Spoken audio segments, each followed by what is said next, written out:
Erik Erikson की psychological development theory कहती है कि इंसान की डेवलपमेंट सिर्फ बायोलॉजिकल नहीं होती बल्कि सोशल एंड साइकोलॉजिकल कॉन्फ्लिक्ट्स के जरिए होती है।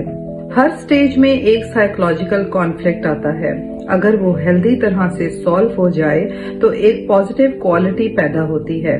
अगर वो रिजॉल्व ना हो सके तो पर्सनालिटी के अंदर वीकनेसेस डेवलप होती हैं। स्टेजेस ऑफ डेवलपमेंट में टोटल 8 स्टेजेस का जिक्र किया गया है और उन 8 स्टेजेस के अंदर कौन से साइकोलॉजिकल कॉन्फ्लिक्ट्स होते हैं वो भी बताया गया है।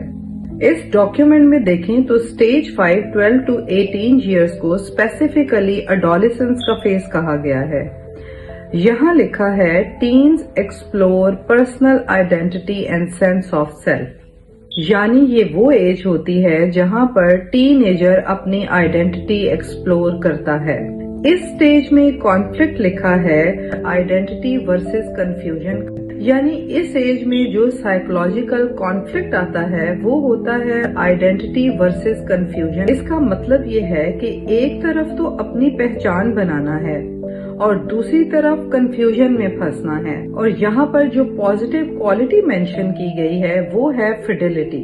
अगर ये एज हेल्दी तरह से कंप्लीट हो जाए तो टीन एजर अपनी वैल्यू और आइडेंटिटी को एक साथ लॉयल रखना सीख जाता है।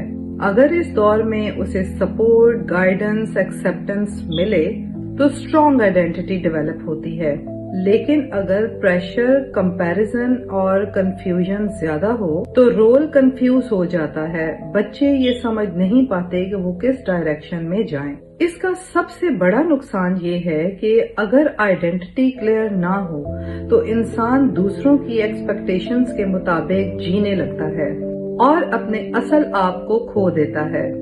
और यही वो स्टेज है जब पेरेंट्स को ये समझना चाहिए कि यहाँ पर बच्चे को परफेक्ट बनाना जरूरी नहीं है बल्कि बच्चे को अपना बनाना जरूरी है।